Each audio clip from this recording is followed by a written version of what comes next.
The chains rattled against the porch railing, a chilling sound that stopped me dead in my tracks. Grocery bags slipped from my hands, oranges rolling across the driveway as I stared in horror. My mother, Margaret Dawson, sat bound to our front porch, her wheelchair pushed cruelly out of reach, her rheumated hands trembling against the cold steel links. The morning air stung my face, but it paled against the fury boiling inside me as Karen Mitchell, the HOA president, stood there, bolt cutters glinting in her perfectly manicured grip, a smirk curling her lips. "Your mother VYOLAT Code 47B," she announced, smoothing her silk scarf with a flick. "Disabled residents can't loiter on porches for more than 15 minutes. Margaret's voice wavered, barely a whisper.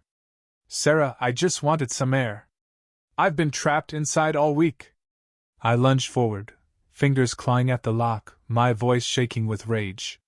"This is assault. You can't chain a disabled woman to her own home."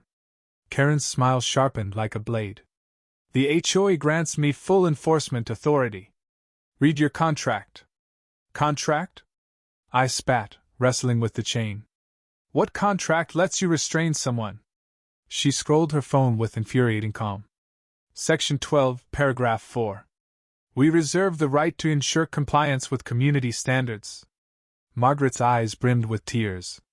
"I never agreed to this," she murmured. I finally freed her, the chains hitting the deck with a dull thud, revealing raw, red marks on her wrists. I wheeled her inside, my heart hammering.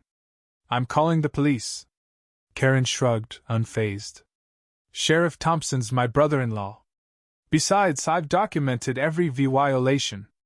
As I slammed the door, I glimpsed a black SUV idling across the street, its tinted windows hiding whoever was inside.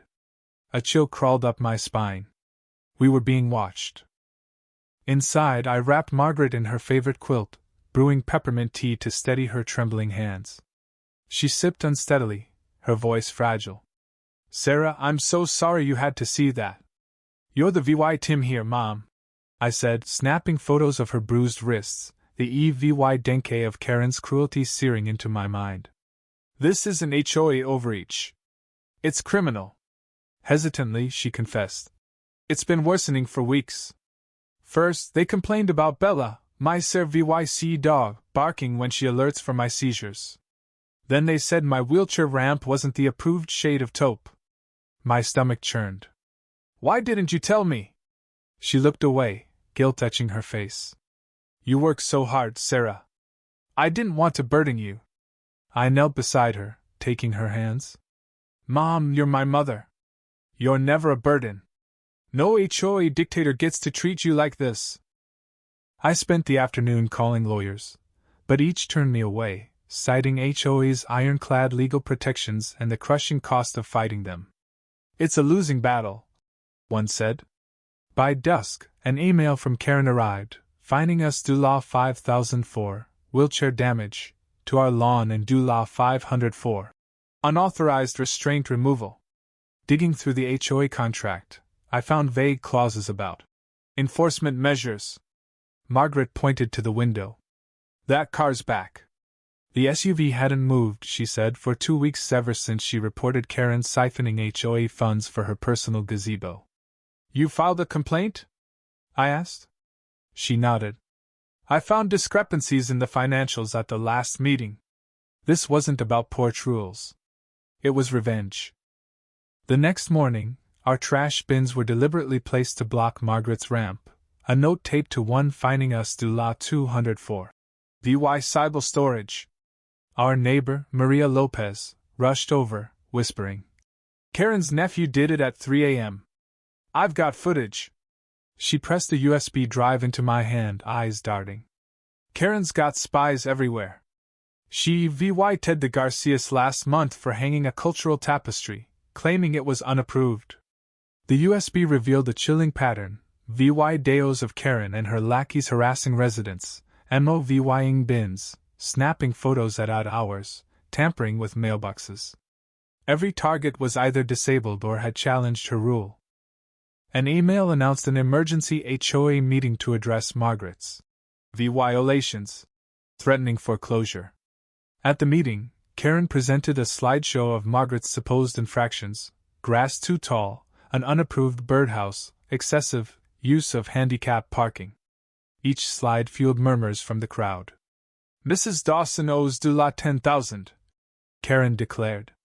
"We must consider foreclosure." I stood, voice quaking with fury. "This is harassment, plain and simple," Karen snapped. "You're not a homeowner. Sit down." But voices rose in support. Neighbors Margaret had helped, from repairing gates to sharing her garden's zucchini.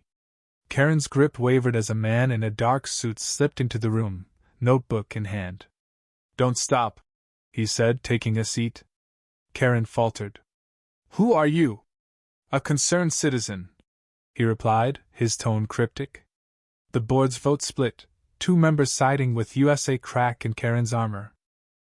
After the meeting, the man handed Margaret a business card with only a phone number.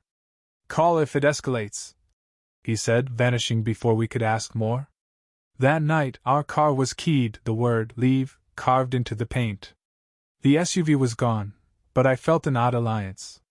The USB drive exposed a sinister scheme. Karen's husband's firm had bought 5 homes in Maple Heights, all previously owned by disabled residents, flipped for triple the price. Rain pounded our windows as Karen doubled Margaret's fines, citing Bella's breathing as a noise violation, and her ramp as an architectural breach. My friend Emily, a paralegal, arrived drenched, clutching files. "Karen's maiden name Turner, ties to Turner Properties," she said, spreading records across the table. "They've targeted disabled homeowners in 4 states. The power cut, plunging us into darkness. Bella growled her first sound all day. Our security cameras were dead, but neighbors' lights glowed. Maria burst in. "Karen's nephew and 2 others cut your power line." I recorded it. The video showed 3 figures in HOA vests tampering with our line. A brick crashed through our window, a note attached. "Final warning." Margaret's eyes blazed. "No more defense." Emily filed complaints with the State Housing Authority. I pitched a news station. "Want a story on HOA corruption? I've got proof of systemic discrimination." A news van arrived, but Karen stormed over, demanding no filming without HOA approval. "Defamation!" she screeched.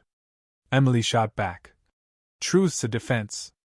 The broadcast exposed Karen's targeting of disabled residents, sparking calls from VY Tims like the Lees, fined for cultural lanterns, and Mr. Patel, harassed for using a walker. Our Maple Sur VY Vors Facebook group grew to 60 members overnight. Karen retaliated, sending a locksmith to change our locks, citing foreclosure. Emily cited the lack of a court order, and Margaret's fierce resolve sent him packing. The black SUV returned. I banged on its window. "We're protecting your mother," a deep voice said. "Check your mailbox." An unmarked envelope held photos of Karen meeting known felons, bank statements with massive withdrawals, and a note. "We're building a case. Keep pushing." Our group organized a protest, signs like "End HOA abuse," clashing with Karen's supporters. "Save our standards." Margaret wheeled between them, her voice commanding. "This isn't about sides. It's about humanity." She shamed a protester, Mike, by recalling his son's science project with her. Neighbors shared stories: Maria's ramp fines, the Lee's decor ban swaying many, including Mike. The VY Rel VY Deo, the chain veteran, trended nationwide, fueling outrage. The community center burned at 3 a.m., RUVY Denke inside, but Emily confirmed FBI server backups. Karen vanished with Dula $2.5 million in HOA funds, her note vowing, "You'll pay for ruining my empire." Vandalism surged: slashed tires, missing cats, poisoned meat in our yard. We set a trap, posting about secret ledgers in Margaret's old military trunk. At 2 a.m., Paul Mitchell, Karen's husband, was caught breaking into our garage, confessing to her hidden cameras in a Montana hideout. He revealed a sabotage plot. At Karen's absentia sentencing, her countersuit against us was dismissed. The judge appointed Margaret as HOA court at VY Sor, praising her military intelligence work exposing housing scams. Karen was caught at the Montana border, recognized from our Rel Dale, and sentenced to 16 years for fraud, racketeering, and elder abuse. Her defiance, "You're all puppets!" met the judge's scorn. "You chained a veteran to her home." Debate erupted. Was I a cunning liberator or a reckless agitator? Some argued Karen was a scapegoat, her actions exposing HOA flaws. Others hailed her downfall as a triumph over tyranny. Margaret's past in military intelligence, targeting housing scams, explained Karen's vendetta. Her father was jailed on Margaret's testimony decades ago. Maple Heights reformed under Margaret's transparent HOA leadership, with bylaws ensuring fairness. Her congressional testimony spurred federal HOA protections. Our wheelchair-accessible garden, feeding the local food bank, symbolized unity. The arson's ashes birthed a movement, Margaret's legal fund aiding victims nationwide. At our Unity Festival, Agent Brooks revealed Margaret had tipped the FBI months earlier, her instincts sharpened by covert work. Karen's unrepentant prison letters became tools for Margaret's HOA reform workshops. The chains meant to break us forged a resilient community, proving truth and courage outlasts cruelty. As kids played in yards once ruled by fear, I saw Margaret not as a victim, but as the warrior she'd always been, shattering chains for all.